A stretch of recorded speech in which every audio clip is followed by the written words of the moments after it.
All right, sticking with the football theme, we're going to get back into the National Football League. So we're in week 13, and a lot of coaches are possibly sitting on the hot seat or possibly getting the boot.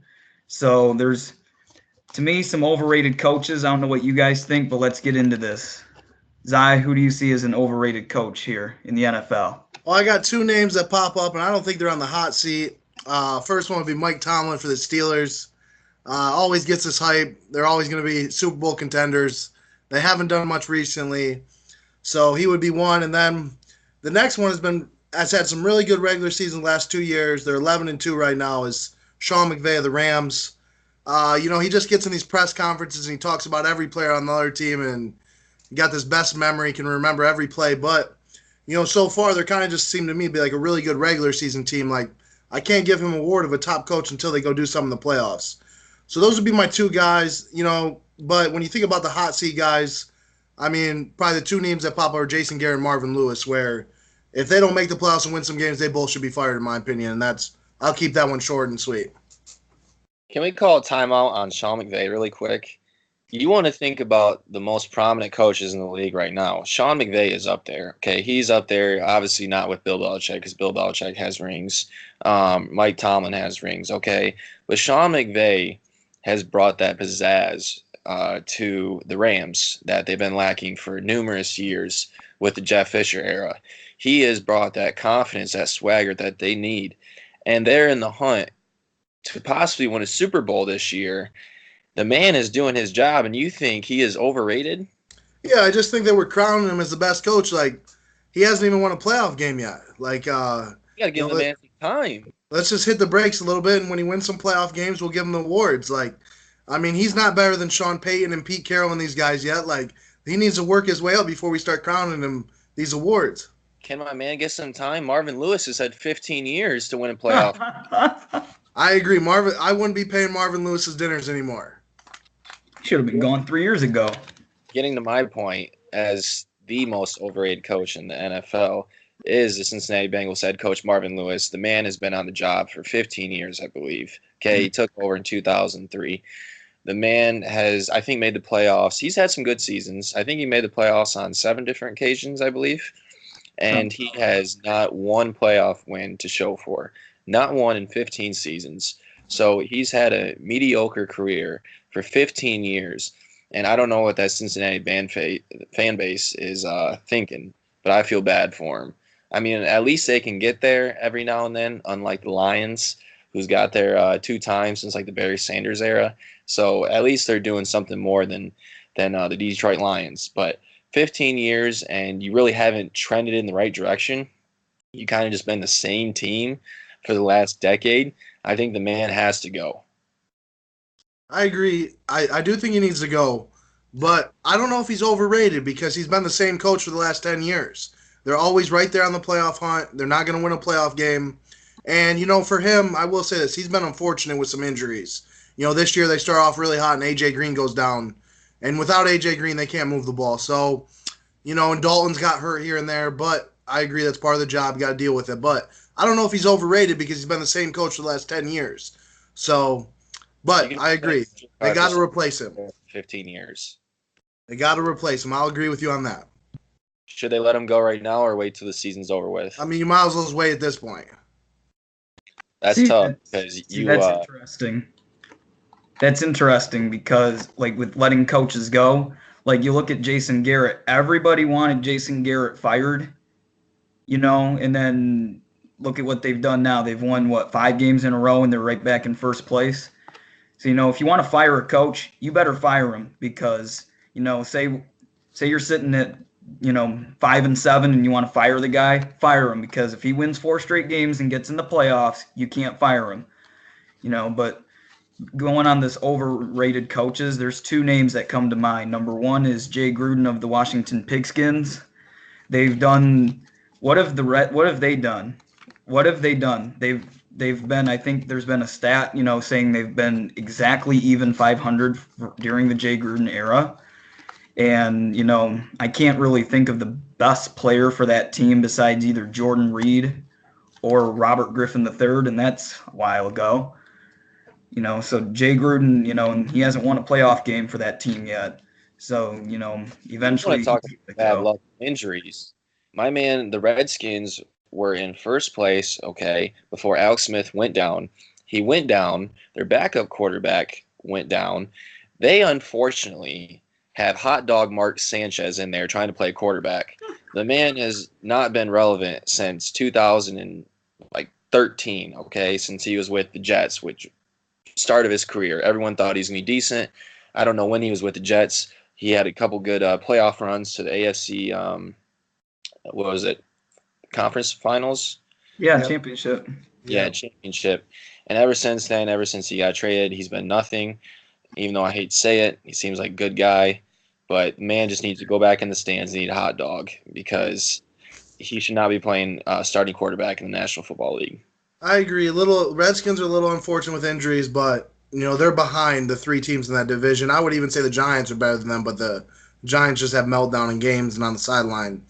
But what it just comes down to is that I like to look at the top guys that have really good teams in the playoffs, like as overrated coaches. So again, Mike Tomlin, I think gets let off the hook. Like every year, talk about the Steelers going to make the Super Bowl, and they haven't made it in a while. And at some point, is it okay just to make the playoffs and lose, or when does that line change? Because I agree, Marvin Lewis hasn't won a playoff game, probably should go. Jason Garrett should be gone too, but he's Jerry Jones's puppet, so he's not going to go anywhere. And I think what Mike Tomlin is going through right now, yeah, he had 2 Super Bowls early. He's almost kind of going through what Bill Belichick went through. Bill Belichick, early in his Patriots career, had those great defenses with Teddy Bruschi, rung off like 3 rings in a row. Then I think there was almost a decade span where he didn't win a ring. That's what I think the phase is Mike Tomlin's through right now. So, do you think he's on a hot seat? I would say no, because can you replace someone better than Mike Tomlin at the position as of right now? I believe not. I It's agree, funny. but they let Le'Veon Bell. I mean, what a disaster that's been this year. Because if Le'Veon Bell's on that roster, they're probably at least one of the top three teams in the AFC.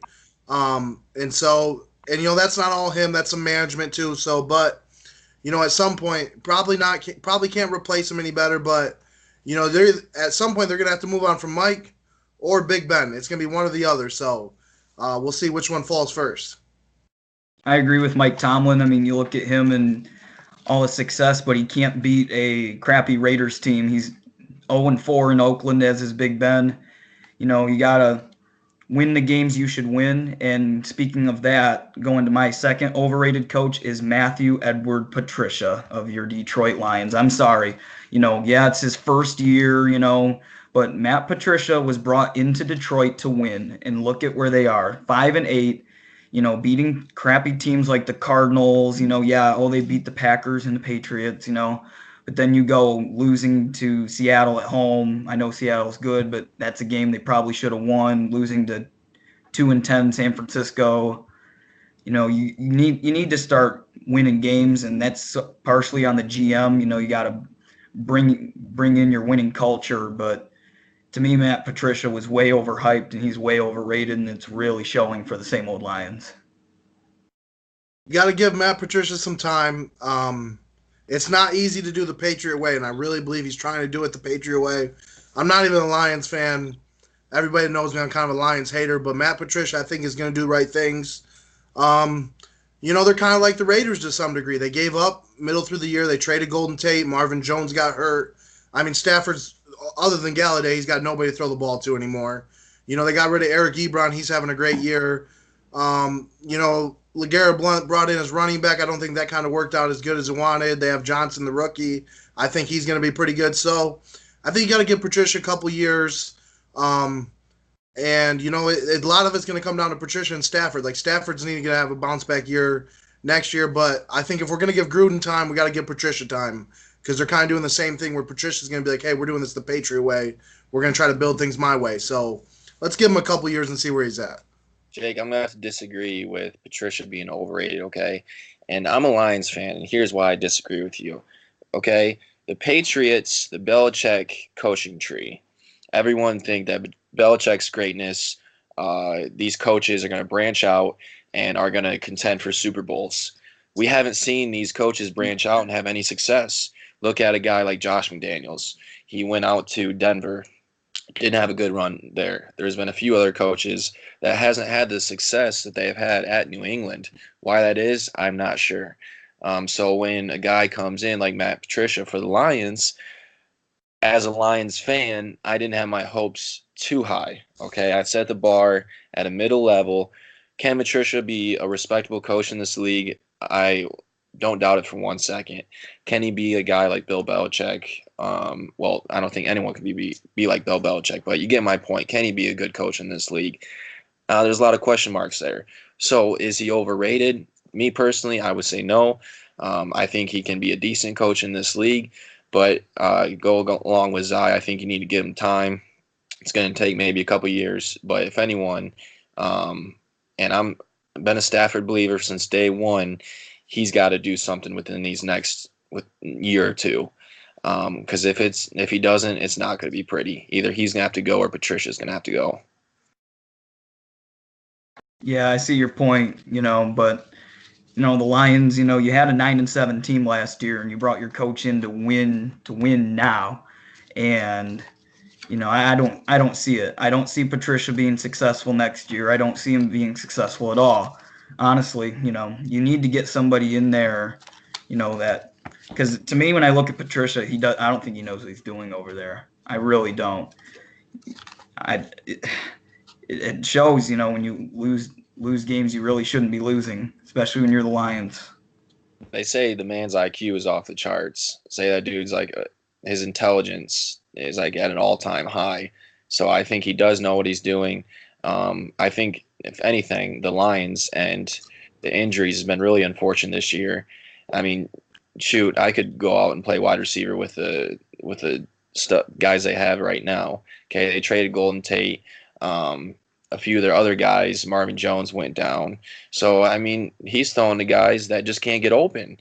And when dudes are blanketed out there, they can't score points. They can't put points on the board. So how do you expect to beat any good teams out there besides the Arizona Cardinals? Yeah. The Lions have always been try to outscore people, let Stafford chuck it around. Well, I'm not sure Patricia's going to be that way. I don't think that's his style. They're going to be a defense, run the ball, kind of control the clock. So it's going to take some time because you had to move some personnel around. They're going to have to bring in some dudes. But, I mean, I look at the Chicago Bears, for example. I don't think anybody predicted them to be where they're at right now. So the Lions make a couple good moves. They could compete in that division. And who knows what's going to happen with the Packers now that's going on there. So I agree. Stafford's got a couple years. We'll see what he's got. All right, to wrap up, we're going to go to the Monday night game tonight. Seahawks hosting the Vikings. A huge game for both sides, and as I pointed out, a huge game for Kirk Cousins. What do we got with this one? I'm putting my money on Seattle Seahawks. When you think of a team that when they need to win, when they need to rise to the occasion, they pull through with Pete Carroll. Since the Pete Carroll era, they've been extremely successful at home, the 12th man, loudest stadium in the National Football League. I don't think there's any way, and we don't really know how good Kirk Cousins is as of right now. Is he a starting quarterback in the NFL? Is he good enough to be starting quarterback in this league? I believe so, but can he go on the road in a hostile environment and come out with a victory? I don't know if he can do that. And on the other sideline, Russell Wilson, I would say a top 5 quarterback in the National Football League. I just don't see any way that Minnesota can go in there and pull out a victory. I mean, I'm going to take the Vikings only because this is a must-win game for Kirk Cousins. If he doesn't win it, big problems in Minnesota because you pay him. There's going to be no belief that he can win big games. You're going to have some major problems. But I like the Vikings in a matchup because their defense can shut down Seattle. And unless Kirk Cousins is just throwing picks all over, they're going to be in the game. The Vikings are just, I think, on paper, the better talented team. And it's really a must. Like, they have to win this game. I don't think there's any question about it. So I got to go with the Vikings just because it's a must-win from not only the team, but for Kirk Cousins personally. I think it is a must-win for both sides, but I'm going to go off of Justin's point, and I'm going to take the Hawks at home, with the loud 12th man and with them running the ball. I think they'll be able to run on the Viking defense tonight and look for Seattle to be right there in that playoff mix. I don't think this is a must-win for them. They have, after this, they host the Dolphins. That's a win, I believe. Seahawks or Vikings? The Vikings. Okay. Going to Zai's point, saying this is a must-win. What are they sitting at right now? What's their record? Were they at 6-5-1? 6-5-1? 6-5-1. They dropped this, okay, to 6-6-1. They host the Dolphins, win. That's 7 wins. They go to Detroit. That's a win. That's 8 wins. And then you host Chicago, which that could be for the division, could be for a wild card. Mm-hmm. But I think, Chicago will probably get to 10 wins. So that would probably be for a wild card spot. I think if they get to 9 wins, 9-6-1, I think that's good enough for wild card. So is this a must win for Kirk Cousins? No. Disadvantage. If it was at home, if it was in Minnesota, I think that'd be a different story. But it's in Seattle. People aren't expecting Kirk Cousins to go in there and win this game. So I don't think that's a must win. You paid him the money, must win. And kind of to your point, I'll go the other way. It's a must win to keep the pressure on Chicago.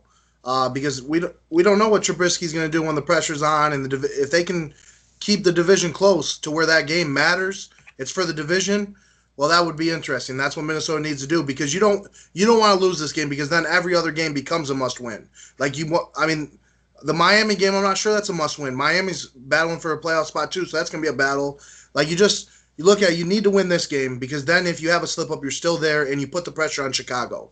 So I'm sticking with it. It's a must-win for Kirk Cousins and the Vikings tonight. Yeah, it could honestly go either way with the Seahawks or the Vikings, but I'm going to take the Seahawks here. All right. I'd like to thank you all for taking a timeout with us today, and remember to never forget, don't call a timeout unless you have one. See you next time.